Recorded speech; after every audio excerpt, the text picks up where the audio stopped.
乡亲啊，继续来看金门二打岛的士兵顶礼拜四来失联，这卖互证实，伊是穿着救生衣，想要收水收到中国，伫个半途，互阿强的海警甲扶起来。目前人伫个下门困好食好。金门地检署按算要甲发通缉令，国民党的立委陈玉珍讲，中国同意互家属去探视，但是这个士兵有向中国来表达讲，无想要返来台湾。这个士兵的爸爸来透露讲，后生伫个外口欠人30万。不过，陈玉珍讲，迄可能是爸母知影的钱项，无排除还佫有更较大坑的爸母唔知影的部分。他是一个伤兵，也不知道什么原因到了大陆，这个时机是非常不好的。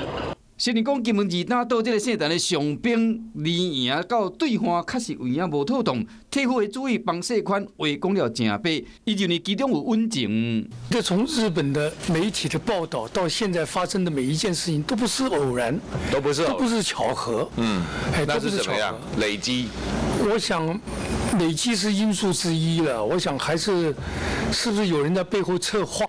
针对这个社团的上兵，金门地检署到今麦还未发布通缉，也不过刘辉证实讲已经接到中国的通知，这个上兵人伫对方，唔若真好食困，佮开放因老爸去下门探亲。昨天得到的讯息就是可以让家属去就是可以让家属去探望，这样子先把立法院的这个议程参加了，然后再过去。现在多兵立委讲是这袂问题。他去的原因当然就是我说的过，就是年轻人在这个年纪，也许承受了一些压力，但是如果你长大又回头来看，那些压力不是那么大。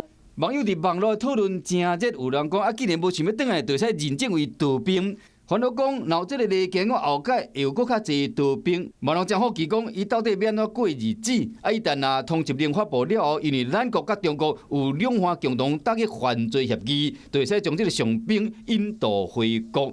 依照陆海空的刑犯，若是认定伊有盗窃意图还是动作，将会面临上无10年的刑期。